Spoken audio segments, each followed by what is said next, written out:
Vous êtes sur France Bleu Nord, c'est l'invité du 6-9. La dernière fois que c'est arrivé, certains d'entre nous n'étaient pas encore nés. Bon, je pense que c'est la majorité, ici, pour nous qui sommes dans le studio. 70 ans après sa mère, Elisabeth II, le roi Charles III va être couronné ce samedi donc en Angleterre. Un événement forcément particulier pour notre invité ce matin, Thomas. Bonjour Christophe Baudry. Bonjour. Professeur d'anglais au collège Lacordaire de Mont-Saint-Barreul, professeur, spécialiste, grand amateur de la couronne britannique. Les auditeurs de France Bleu Nord vous ont déjà entendu réagir notamment au décès de la reine il y a peu de temps. Samedi, à cette heure-ci, vous serez en route pour l'Eurostar pour aller à Londres, puisque vous allez à Londres assister aux cérémonies. Pourquoi c'est important pour vous d'y être? Vous pouvez pas juste regarder à la télévision, il faut y être. Ah non, j'ai envie vraiment de vivre la ferveur et l'ambiance qu'il va y avoir dans la capitale britannique. Et puis j'y vais vraiment à titre personnel en tant que fan et aussi à titre professionnel en tant que professeur pour amener des petits documents insolites pour mes élèves. Justement, parlant de documents, Christophe Baudry, c'est pour vous une archive, le couronnement d'Elisabeth II. Écoutez, c'est en 1953.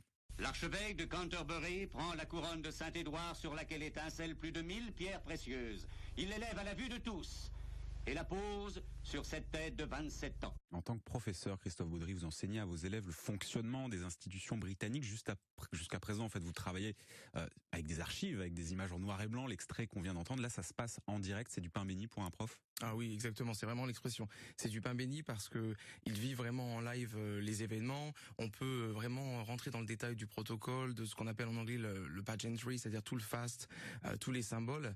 Et ça paraît plus concret pour eux parce que quand on parle d'Elisabeth II, on sort les documents forcément d'il y a 70 ans, donc c'est les archives. Donc pour eux, ça égale un peu le passé. Là, ils se disent, ben voilà, on est au présent et on le vit en direct. Et le prof peut nous expliquer vraiment les détails de cette cérémonie. Vous dites, on le vit au présent, mais ça reste quand même une monarchie qui a plus de 1000 ans. Le Charles III, j'allais dire le prince Charles, comme quoi on n'arrive pas encore à imprimer Charles III. Et quand même, il y a plus de 70 ans, ça reste quand même assez, pas passéiste, mais ça reste quand même assez figé dans le temps aussi. Vous arrivez à remettre ça au goût du jour pour des élèves qui, on le rappelle, sont en 6e, 4e, 3e. Oui, parce qu'en fait, la combinaison en fait de le voir en direct, de vivre le moment et de se dire, je suis en 6e, je suis en 4e avec mon professeur, ou quand plus tard ils seront parents, j'étais élève, on en a parlé. Ça les capte. Et puis après, tout ce qui est la couronne impériale, la couronne de Saint-Édouard, enfin tous les symboles ou tous les rites ancestraux, vraiment, ça c'est quelque chose qui les fascine et qui fait un petit peu décalage par rapport à la France ou au 21e siècle. 7h48, vous êtes sur France Bleu Nord, notre invité ce matin. Et Christophe Baudry, professeur d'anglais au collège Lacordaire de Mont-Saint-Barreul. Dans le déroulé de cette cérémonie, dans ce couronnement, il y a des choses sur lesquelles vous insistez, des choses qui sont importantes à expliquer aux élèves?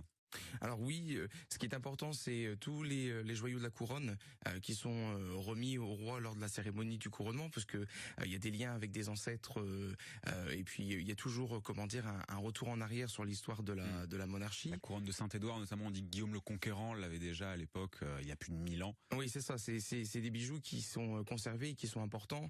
Sur la couronne impériale, vous avez par exemple des petites perles qui faisaient partie des boucles d'oreilles de la reine Victoria. Donc on suppose peut-être qu'il y aura un bijou d'Elisabeth II qui va peut-être s'ajouter sur cette couronne impériale qui représente vraiment l'histoire du pays. Et puis là, par exemple, ils vont être surpris en fin de semaine, on va parler du serment d'allégeance. C'est une nouveauté, ça s'est jamais fait dans la monarchie. Les pairs du royaume d'habitude prêtent allégeance au roi. Là, il y a que des chefs d'État d'invités.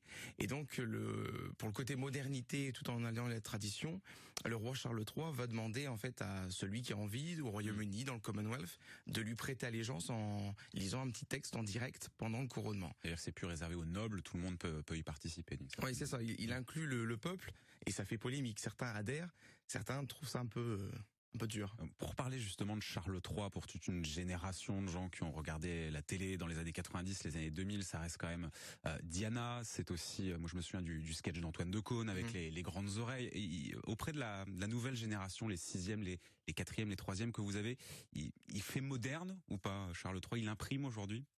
Alors, il fait moderne, c'est surtout une découverte en fait, parce qu'il connaissait beaucoup Elisabeth II, forcément. Charles III, il faut resituer un petit peu qui il est dans la famille royale, et puis après il faut leur faire découvrir en fait l'homme, son combat pour l'environnement, son côté assez économe aussi par rapport à l'économie de la famille royale, et le côté aussi modernité. Il a envie d'allier la tradition, mais il a envie aussi de resserrer un petit peu le clan autour de lui pour pas que la monarchie paraisse trop onéreuse au 21e siècle. Donc c'est vraiment pour eux une réelle découverte en fait. Vous avez prévu, Christophe Baudry, une surprise pour vos élèves de 6e. Je suis désolé, je sais pas si j'avais le droit de le dire ou pas, mais vous allez ramener en classe un Charles III grandeur nature en carton pour qu'ils puissent faire des photos avec. Ça garde quand même ce côté un peu kitsch, la monarchie britannique, parce qu'un Charles III grandeur nature en carton, c'est un peu kitschou quand même. C'est très british. Ça j'ai dû le commander au Royaume-Uni, on le trouve nulle part ailleurs. Il y a que qui fabriquent leurs membres de famille royale. Mais ça donne un côté un peu fun aux élèves parce que on donne l'illusion qu'ils sont vraiment avec Charles III.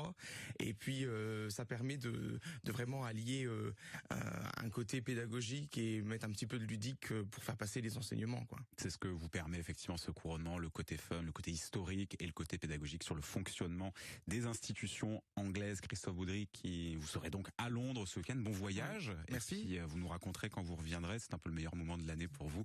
Merci beaucoup d'ici là d'être passé sur France Bleu Nord, professeur d'anglais, je le rappelle, au collège Lacordaire de Mont-Saint-Barreul. Vous imaginez que vous avez mis la surprise par terre?